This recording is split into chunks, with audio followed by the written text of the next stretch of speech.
Well, one thing I like to do sometimes is to actually thank this negative feeling, because in its own well-intended way, this negative feeling is trying to protect you from something you are afraid of.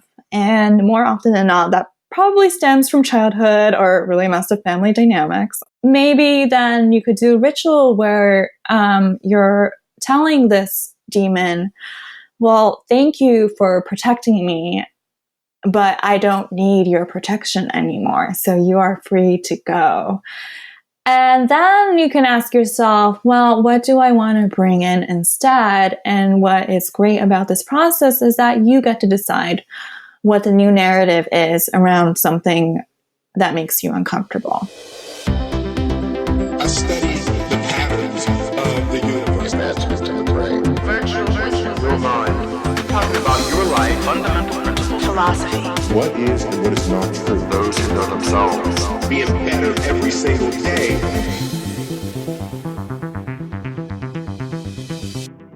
Hey, and welcome back to another episode of the Think Grow podcast, where personal development meets real life.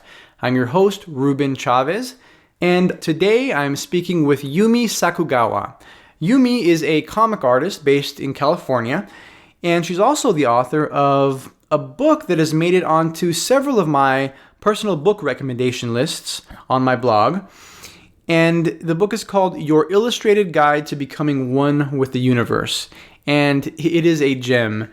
It takes these abstract and often esoteric spiritual concepts and puts them into simple language that you can really grab onto. And of course, as the title suggests, it also has accompanying illustrations, which are whimsical and strange and beautiful all at the same time. Arguably, the illustrations are the best part of the book. So I highly recommend checking it out. And a good portion of my conversation with Yumi is centered around one of these ideas that she puts forth in her book that she talks about.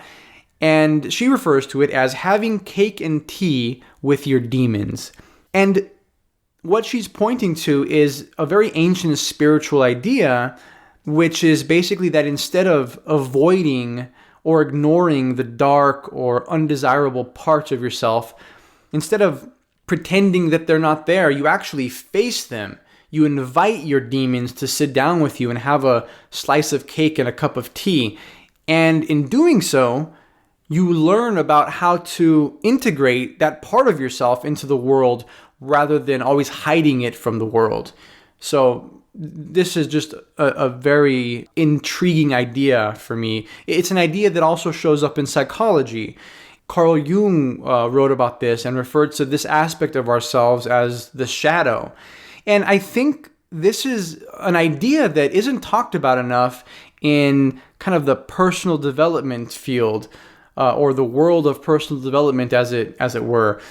And it's something that I'm really interested in, like I said, and I want to shine more light on it. I think it should be talked about more often because, a lot of personal development has this tone of positivity, and that's good. I mean, there's a place for that for sure, but we're complex animals, and we have parts of ourselves that we don't even talk about because they're too dark to even bring up. And so integrating those parts into our lives and kind of embodying them rather than being separate from them is just such an important step on our evolution to becoming whole and on our journey to fulfilling our unique potentials.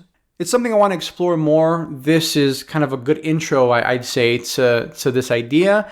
I think you'll find Yumi really fun and funny and endearing and very smart. So let me know what you think. I give you Yumi Sakugawa. Yumi, thank you for being here. Thank you for having me, Ruben. Yeah, of course. I've been cracking up at on your Instagram page you've been posting, and we were just talking about this, your Metaphysical Sex series. and I want to get into what you do, like who you are, but I also like want you to kind of talk about, just as a funny entry point, what this is about, and maybe read one of these metaphysical texts. I'm so glad you brought up Metaphysical Sex. For those of you who are not familiar with it, it's a short series I did on my Instagram where I imagined the idea of what if people sexted each other, but instead of the usual dirty talk, it kind of went into these metaphysical 5-dimensional realms, talking about enlightenment and transcendence and ego death. And also, on a personal level, I started really seriously online dating this year. It's been my personal goal of mine to be less afraid of going on dates and just being really open and vulnerable to the whole process. And I've been thinking about how online dating kind of is this really rigorous spiritual practice in surrendering and letting go of expectations while being open-minded, while being rooted in your own boundaries and preferences and desires. And so I think this all came up. So I'll read one in particular that I really liked, and it goes like this. Have you done roleplay before? When I come home, I want you to already be dressed up in your temporal human vessel, accessorized with all your lifetime's worth of human stories about loneliness and injustice and pain, and then one by one, I slowly undress the layers of your idea of yourself until you're nothing more than infinite eternal consciousness, connected to all things existing in the now. LOL, sorry, is that too much? I know we just met. Hello? I love that. That's it. That's so good. Yeah, it's so funny because obviously, like, I mean, it's just such a good confluence of um, uh, what could be a very superficial conversation, and often is in that format, like, hey, are you up, like, what are you doing? It's very superficial, and then kind of integrating that with something that's just so profound and deep and meaningful, right? So I love that. Very, very creative. I mean, what is the bigger picture, like, how do you describe what it is that you do, and how did you start on the path to doing it? So I am a comic book artist and illustrator based in Los Angeles. I also have really been into meditation and mindfulness practice. And so a lot of my own personal explorations with meditation, mindfulness, and mental health gets covered in the work that I do. And so in the last 5 years, I've published about 5 books and many, many self-published mini comics and zines before that. And whether they are short stories or illustrated meditation guides, I really love exploring the idea of intimacy and living in the present moment and what it means to be a human being, whether it's a story about living in outer space and doing interdimensional travel, or just reminding people that it's okay to just go through life one breath at a time and really being fully present to the moment that's happening right here, right now. And it's been a really interesting creative journey. In addition to working on books that I publish and illustrate, I've also had the opportunity to work on art installations in museums and galleries, and also facilitate and lead quite a number of meditation and mindfulness workshops around mental health and getting in touch with your own creative spark. Is this the work that you knew you were going to do, like be an artist, talk about spirituality, or is this something that you kind of fell into after trying different things? That's a really good question. I feel like I've always known that I wanted to do something creative. I was this really shy, introverted kid, and so drawing and reading and coming up with stories, that was just sort of the perfect activity for me to escape into my own little world. And so I grew up really wanting to do something creative, whether it was becoming a novelist or an animator or a cartoonist. And then I studied art at UCLA as a part of their art program. And so I always had this inclination to explore both visuals and also narratives. I was also in an Asian American theater group at UCLA, so that also sparked the writing part of me of crafting short stories. But the whole spirituality part, that was actually completely unexpected. I didn't get into meditation until a year after college when I really fell into this deep depression, and I didn't have my usual resources as I was working abroad in Japan, where I didn't have access to medication or therapy or my usual friend support group. And so very unexpectedly, I came across Eckhart Tolle's book, A New Earth. I also was recommended David Lynch's book on creativity and meditation, Catching the Big Fish. And so I think when I was in this dark place where I had nothing else to turn to, I just threw myself into meditation as my one final lifeboat because I didn't know what else to do. And surprise, surprise, it ended up transforming my life completely. And so then meditation just really informed my own creative practice and started as a topic just really showing up a lot into my work. And so I never anticipated that. Though I did grow up loving reading advice columns and self-help books. So I guess in hindsight, it's not that surprising. But at the time, it's something I would have never expected for myself. Yeah, it's so funny how often the thing that we kind of are here to do is right under our nose for so long, and we just never recognize it. And then once we do, it's like, oh, obviously, yeah, there it is.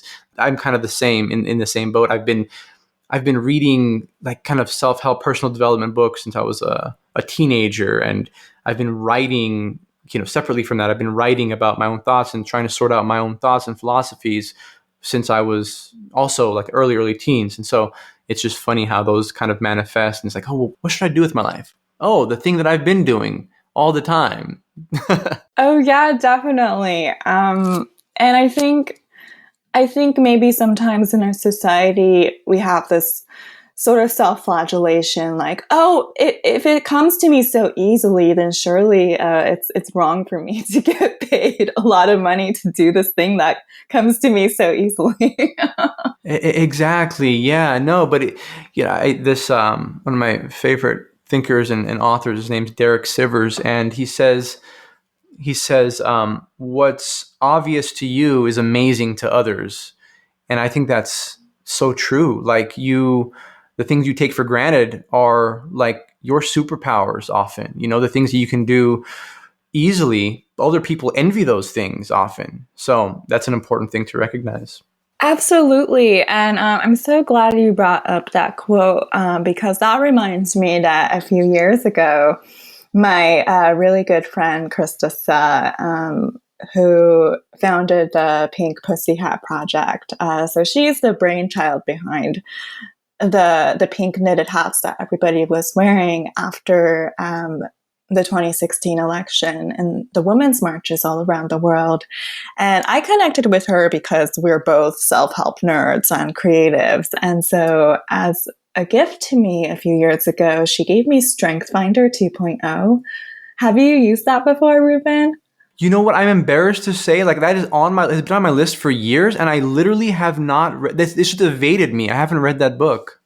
So it's a quiz that you take online, and then in the book you find I want to say 3 or 4 strengths that are very specific to you that you're good at, and it really blew my mind because I think when we think of talents and skills, we usually think of sort of the more tangible, obvious things like, oh, you're good at designing, you're good at math and accounting, you're good at science, you're good at visual arts. But what I love about StrengthsFinder 2.0 is that it really points out the invisible things that people can be really good at that I think gets overlooked because we just don't know how to look for them. And so in my case, one of the things that came up for me was ideation. So coming up with new ideas. Another thing was adaptability. So being able to be thrown into different situations and sort of not freaking out and figuring things out as things come up. Another strength was restoration. So being able to look at a system, see what's working, not working, and being able to make things more efficient for everybody. And so I think once I made those skills that I didn't even know that I had more conscious, then it made other aspects of what I love to do in the past make more sense. And it became easier for me to then hone in on whether or not certain career or project situations would play to my strengths. So I highly recommend it, Ruben, and to anybody reading this podcast, because it could totally change your life. Yeah, I think self-awareness is just so key. Like understanding what it is that makes you tick and what excites you and what you're interested in is all going to help you kind of get on the path that you need to be on. Are you familiar with Jonathan Field's work? No, I'm not. He's a friend of mine. He's on the podcast, been on the podcast a couple of times, but he has something fairly similar. I haven't done the Strengths Finder, but he's created a framework that you might like. I mean, you've done this work, so maybe you won't get as much value out of it. But I think that for people listening who haven't done this work yet, it's worth checking out. It's called Sparketypes, and it's basically like. He's used a lot of different positive psychology research and personality research and things like that have gone into this framework. And it's a kind of a system for understanding the essential nature of what it is that you're meant to do. And it's 10 different like archetypes, right? And he called them Sparketypes because they're things that spark you. And so I love that. Yeah, it's really cool. And it's not like some like simple superficial questionnaire. It's like it's a pretty meaty system of sorts, and so I think that people will find value in that. But anything that helps you understand yourself better, I say, is good. Absolutely.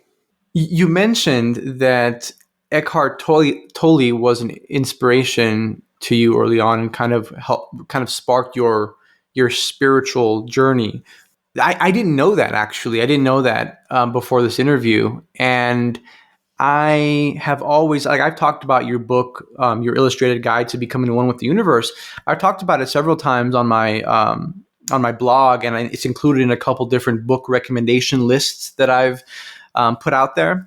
And I've always said that, like, this is a very good introduction or companion guide even to Eckhart Tolle's teachings. And I didn't know you were a fan. I didn't know that you were inspired by him. But it's very clear that that's the case, because what I love about your illustrated guide to becoming one with the universe. By the way, do you ever call it Yigbotu? Because that's the acronym that I came up with. It's so long. You ever call it that? I haven't, but I feel like now I need to start doing that. Yigbotu. Anyway, yeah, your illustrated guide to becoming one with the universe. That's the book that I'm most familiar with of yours, and that has resonated with me the most, and that I think my audience really will resonate with. And so, but I always talk about how it's such a great companion guide to these deep spiritual teachings, and not only because you simplify these concepts and say them in few words, explain them in very few words, but you also have really beautiful illustrations that go along with them, and I think that's really important. So I wanted to first thank you for that, because I think for a lot of people, like, some of these more esoteric spiritual teachings are a little bit inaccessible sometimes. And when you get something that's more simple and illustrated, but still very deep and meaningful and impactful, I think that's just so useful. I'm so glad you said that, Ruben. Thank you. And that is a goal of mine, where I really want meditation to be accessible to everybody. And I think another one reason why I felt inspired to start making comics about meditation was that when after I discovered meditation and I started really getting into it, the funny little career path that I had for a hot second was that I worked at an internet startup company founded by Deepak Chopra's daughter, Malika Chopra, in Santa Monica. And so for a couple of years, I was helping curate blog content around meditation, mindfulness, spirituality. And what was really interesting to me was that I found that a lot of content around meditation and mindfulness, I really thought there was this lost opportunity to make more accessible visual guides. And so it was really exciting for me as a comic book artist to just be like, okay, well, I don't really see meditation comics out there. I think I can illustrate and convey what I've been learning for myself in a way that is accessible and easy to understand to people, because I definitely can relate to people who keep hearing from everybody like, oh, meditate, meditate. Meditation is great. All the CEOs are doing it. It'll improve your mental health and creativity, meditation, meditation. But then people are like, well, what the hell is meditation? Like, what is it? What do you do?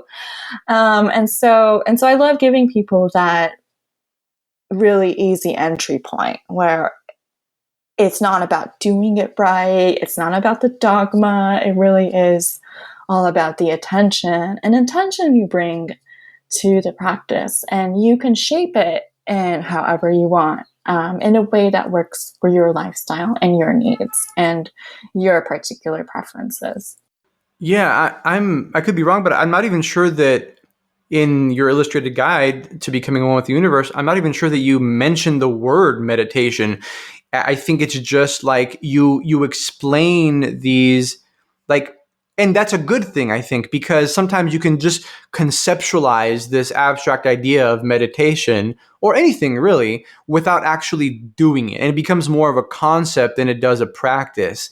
And so there's definitely like motifs of mindfulness and meditation in your book, but you don't like come right out and say, oh, here's how you meditate. Like, oh, here's how you be mindful. Like it's more like, here's an assignment from, like, you call them assignments from the universe, I think. It's like, oh, breathe in, all the, I forgot how you put it exactly. Oh, all the negativity or whatever it is.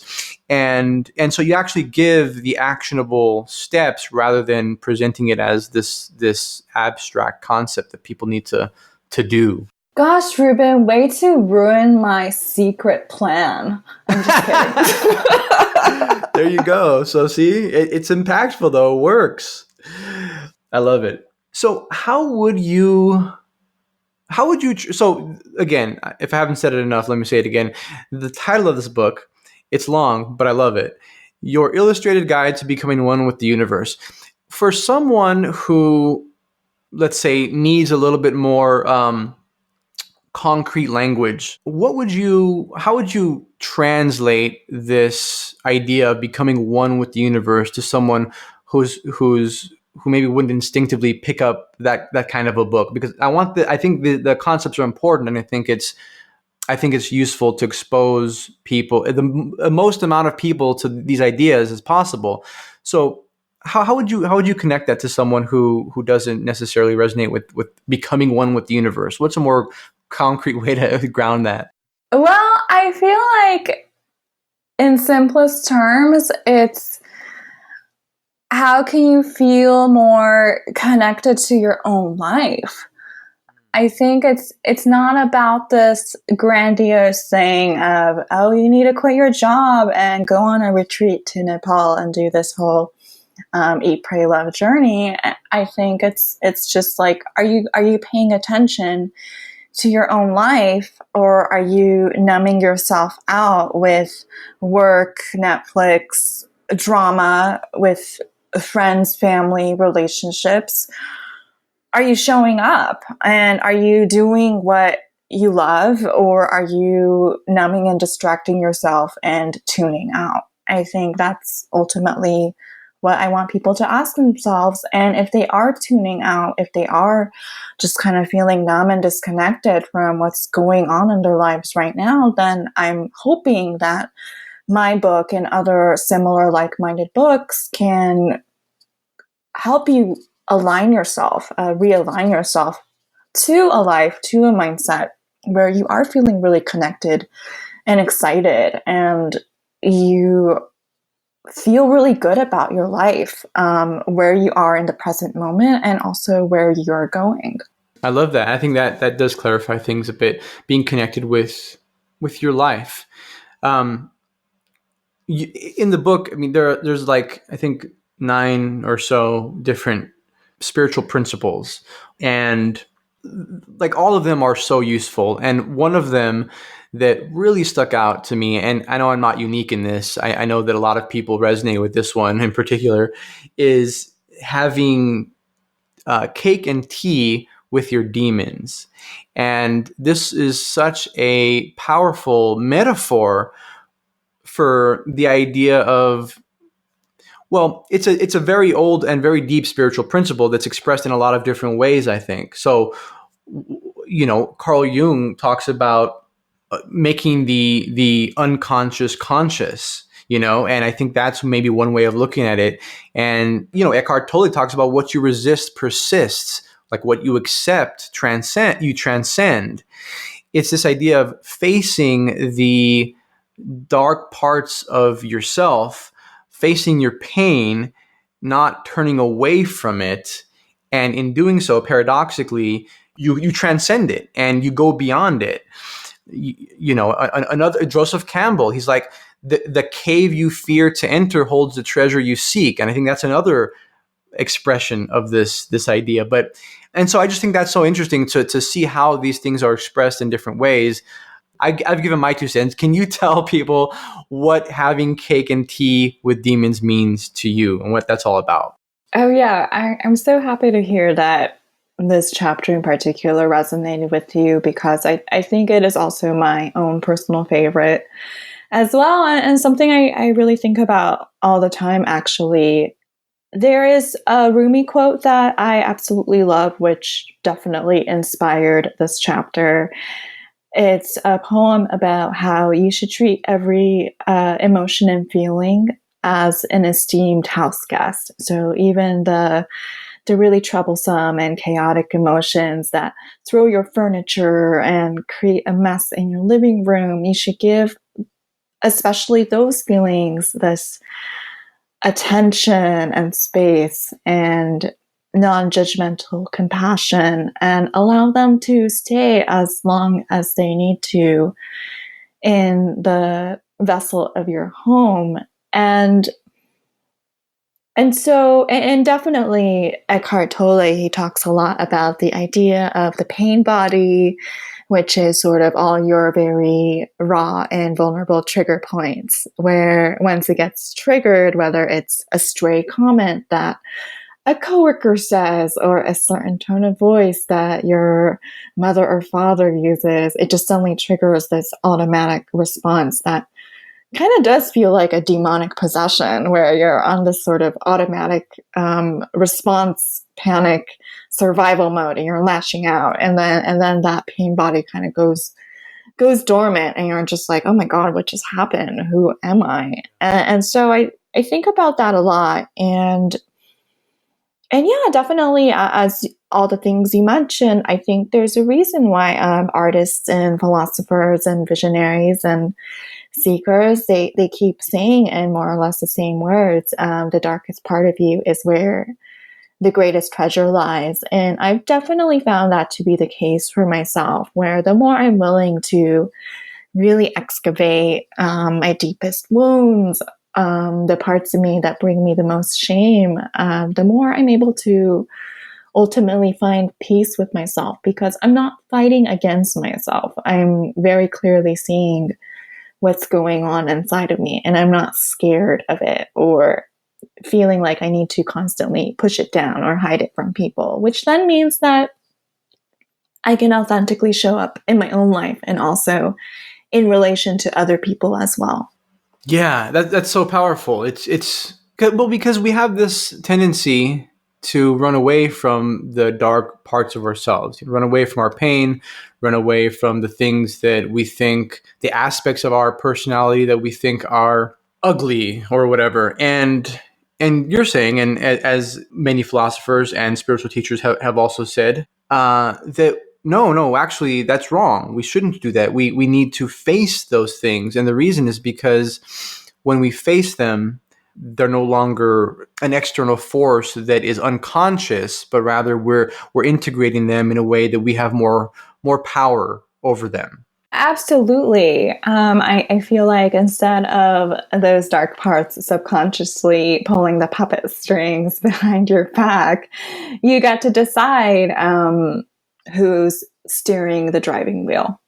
I mean, I think it's so interesting because this idea has been talked about for a long time in philosophy and spirituality, but it's also been validated to a large degree by science and by modern psychology. Like if you take exposure therapy, for example, exposure therapy is kind of helping the patient voluntarily confront the things that they're afraid of. Or the aspects of their life that they're avoiding, the problematic aspects of their life that they're avoiding, and that not only makes them less scared, it makes them more courageous, and that's been shown in a lot of different studies, and I just think that's so interesting because that's a modern kind of way that we're doing that. To me, it's comforting to see these different principles manifest in different ways across time and across cultures. Oh yeah, absolutely. So I love this idea, like invite your demons for cake and tea. How do you go about doing that? How do you go about sitting down with your demons metaphorically? How do you go about accepting, let's say, these different aspects of your personality or of your life? Like, what are some of the steps you can take to do that? And maybe you can give examples from your own life. Oh yeah, definitely. Well, I think the first step is just giving yourself permission to fully feel your emotions. I think a lot of us fall into the trap of having secondary emotions about primary emotions. So, for example, you might be annoyed by your partner, and then you have that secondary emotion of like, oh, I feel bad that I'm annoyed at my partner. Or you're feeling really angry or sad, and then you get that secondary emotion of like, oh, well, I shouldn't be feeling angry or sad. And so that's, I think, a muscle that many of us need to practice, which is really fully giving space to our emotions, even if they make us uncomfortable, especially if they make us uncomfortable. And another daily practice, in addition to meditating, which I really absolutely love, is a practice that the artist Julia Cameron recommends in her creative handbook, The Artist's Way, which I also highly recommend. So she has this daily ritual that she just religiously prescribes to everybody who wants to live a more creative life and be more attuned to their creativity, which is to always, first thing in the morning, to fill 3 notebook pages of stream of conscious writing. And it doesn't matter how good or bad it is. You can just be writing, I hate morning pages. This exercise is stupid, 20 times. And that's perfectly valid. And I think what this exercise does is that it gives space to emotions and feelings that you might feel uncomfortable articulating to others or to yourself. So you're giving yourself this safe space and outlet to vocalize in the privacy of your own morning practice, things that may be on your mind that maybe you don't give yourself space to feel and talk about in your waking real life around other people. And another thing is to notice when things annoy you or trigger you. I forget who said this. Maybe it was Debbie Ford, but the idea that when you're pointing your finger at somebody, pointing out a flaw of theirs, there are 3 fingers pointing back. And so the idea that things you don't like in other people, more often than not, they're things that you're deeply insecure about yourself. And so I think then it's the mindful practice of paying attention to what are the things that trigger me. Is it really overbearing people who take up a lot of space? Maybe you feel within yourself this anger at yourself that you don't give yourself permission to give yourself space, or maybe you get triggered and threatened by bossy, domineering people because you don't give yourself permission to vocalize your own needs. Or maybe you get triggered by mousy, insecure people who are pushovers because you see that in yourself and you hate it. And so I think when you have a certain feeling or quality in other people that make you uncomfortable, then it's this really good opportunity to set aside some time to really sit with it. And I really recommend making a ritual out of it, where maybe you light a candle and you set a timer for 10 minutes, 15 minutes, 30 minutes, and maybe you do literally have a cup of tea and you're just like, hey, uncomfortable, negative feeling, emotion demon, I'm here for you and I just want to hear what you have to say. And just write down or make a voice memo of what thoughts and feelings and epiphanies come up. And I think the more you do it, the more you have compassion and sympathy for why you feel this negative feeling. Because more often than not, these negative feelings, it's probably a really disowned part of you that needs the most love. Yeah, I love that. So when you identify the negative feeling, when you identify the thought, the whatever it is that you're not facing, I like the idea of recording it in a voice memo or something like that. Do you find that is kind of the beginning of the end for that negative thought, or that whatever it is that you're trying to repress? Or is there something else that can kind of help to, is there something else that needs to be done after that? Or is just the illumination of that dark part of yourself all that's needed?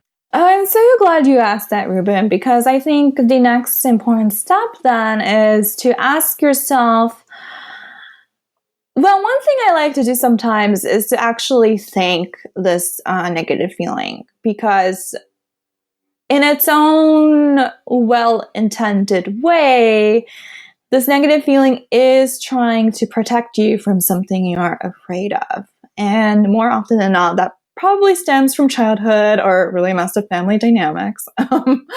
So maybe then you could do a ritual where you're telling this demon, well, thank you for protecting me, but I don't need your protection anymore. So you are free to go.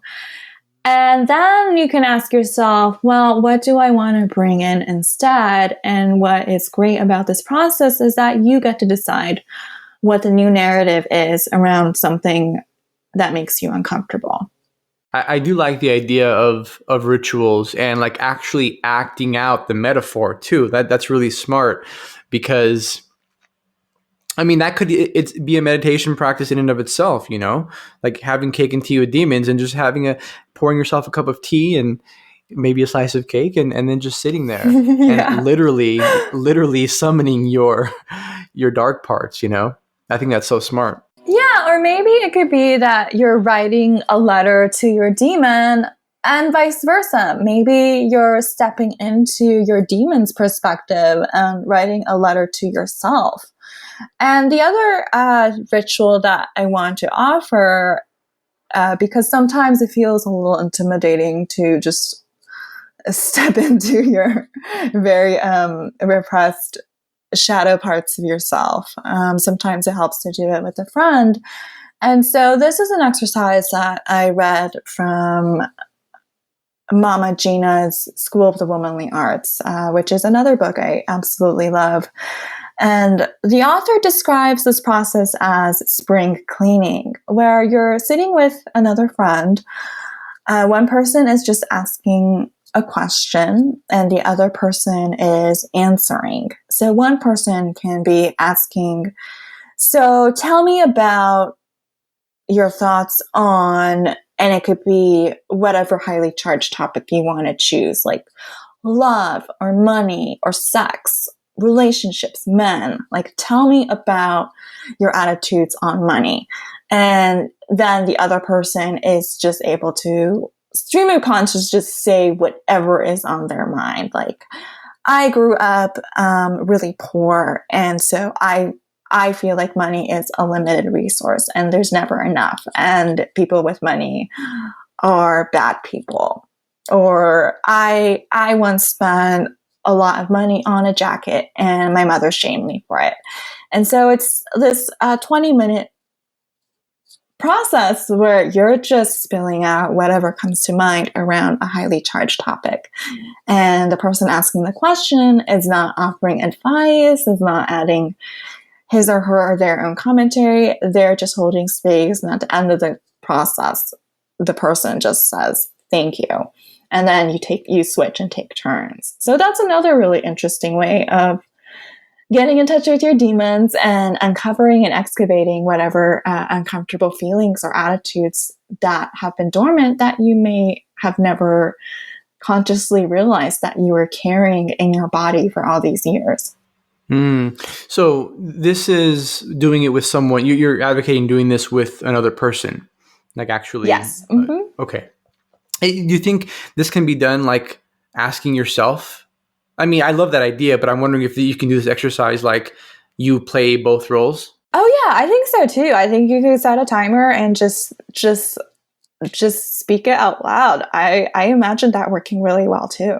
That's really good. I really love these strategies. Like, are you going to write a book on a little bit more? Because these nuances and these specific strategies aren't in the illustrated guide. So I'm really glad that I asked you.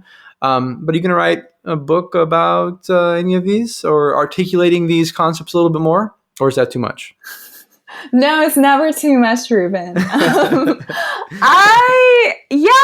have been thinking about shadow integration quite a lot. So I don't have any concrete plans, but I love hearing from my readers what aspects of my books and art particularly resonate with them, and I'm always listening. So that's really good to hear. So this is shadow integration. This is the concept that Carl Jung talks about. Is this essentially the same thing? I want to say it is. I'm not such a Jung scholar, but I'm going to say yes. Okay. Yeah, no, I mean, from what I know, I'm with you. But from what I know, this is of the psychological concept of doing shadow work or shadow integration. You know, this seems to be very much in line with that. And I mean, I just think it's so important because honestly, I don't think it's talked about enough in the mainstream world of self-help. And maybe it is. Maybe I'm just missing it. But I think that it's, it's a really important. I think it's not talked about that much because it's scary. Like it's not like setting goals and visualizing your future exactly the way you want it. Like it's actually in many ways the opposite. It's like getting your hands dirty and visualizing the bad stuff and so I think that's probably why it's not talked about. Someone needs to be an Instagram influencer in shadow integration. where you just like look like shit and you show like the really bad parts. Like I want to follow that person. Oh, damn. For anybody listening, that is an opportunity. That's I love that idea. It's like, yeah, don't take the opposite of the highlight reels, like literally the lowest points, integrate that into your feed. Yeah. Maybe that's the next trend that's going to happen. The pendulum just got to swing the other way at some point, right? Yeah. If it is the next trend, will be traced back to this conversation, I think. And they'll be like, oh man, Yumi and Ruben really set this off. Totally predicted it. I love that. We're coming up on time here, but I want to just go over one more little lesson here that I really liked, and it's something that I often talk about on Think Grow Prosper and on this podcast. And it's the idea of it's lesson 2 in your book, and it's pay attention and listen. Emptiness is everything. I think there's so much wisdom packed into the idea of pay attention, and I've talked about this before, but the reason I started doing this is because there's so much self-help advice out there that sometimes it can be overwhelming. And so I started creating like these categories of things to kind of organize the strategies and the principles and all these ideas. And there's a lot that goes into the pay attention is one of those categories. And like for example, gratitude, the idea of being grateful is about paying attention to the good in your life. Like mindfulness and meditation are really about paying attention to the present moment, like your breath, the nature of your mind, those kind of things. Self-awareness, that concept is paying attention to the positive and the negative aspects of yourself and leveraging them. So there's all these different ways that pay attention shows up. And I love that you talk about that in your book and in lesson 2. Can you expand on what it is that you're talking about, how pay attention manifests for you in this book? Yes, I think it's really inspired a lot by Eckhart Tolle's books, especially The Power of Now, where he just beautifully emphasizes again and again how the past and the future are just mental concepts in your head. So the only true thing is this now, this present moment. It's just not possible for you to live in the past or the future. That doesn't exist. It really is just the now. And so I think about that a lot, how relationships, your connection with another person, it can only exist in the now. You feeling alive and excited, that doesn't happen in the past or the future. It only happens in the now. And also that's another concept that Byron Katie also beautifully illustrates. She's another New Age author whose work I absolutely love, where she says again and again how when you fight with reality, it goes something like, when you fight with reality, you only lose 100% of the time. And so I know, it's like, think about that. And so I think it's just this very simple idea that sure, you can have your to-do list, you can have your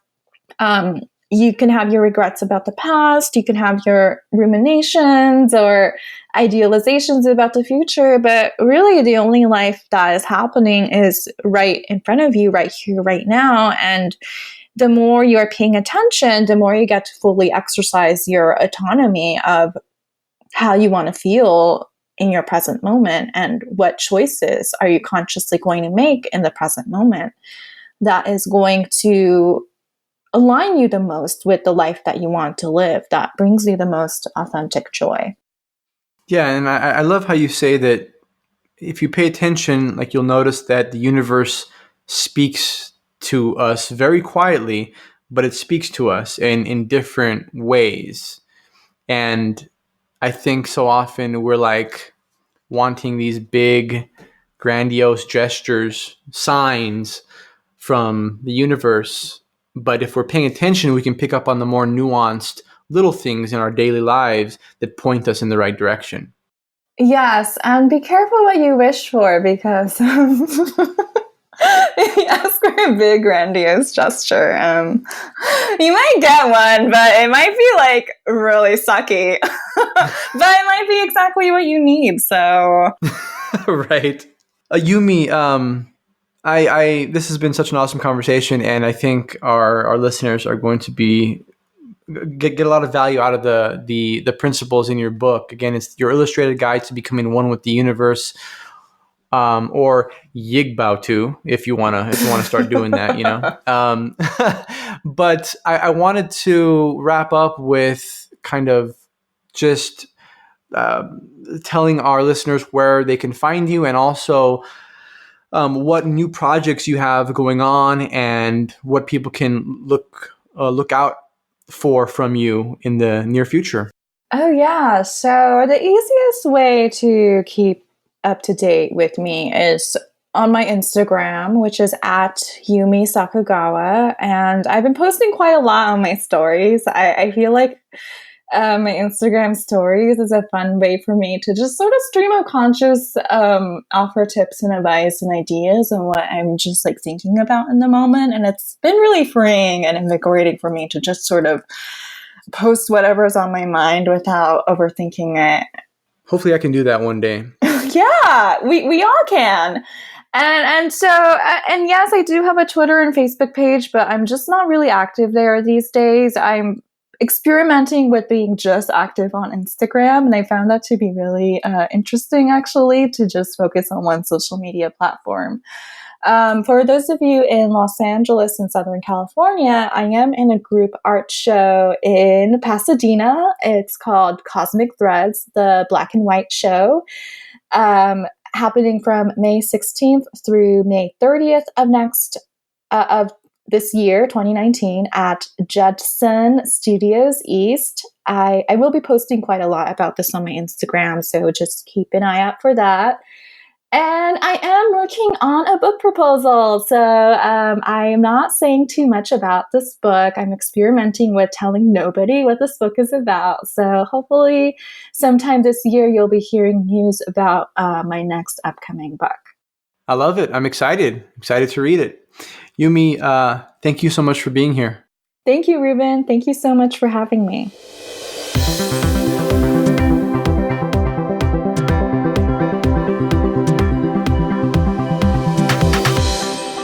Hey, thanks for listening. You can find the show notes for this episode and all other episodes on my website at thinkgrowprosper.com/podcast.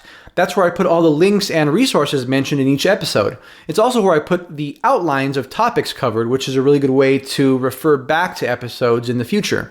Lastly, if you enjoyed this episode, I'd love to hear about it. Feel free to leave a review on iTunes with your biggest takeaway. I make it a point to read all the reviews. You can also screenshot this episode and share it to your social media along with something you learned or found interesting. And tag me in your post because I'd love to see what you found interesting. Say hi and thank you for your support.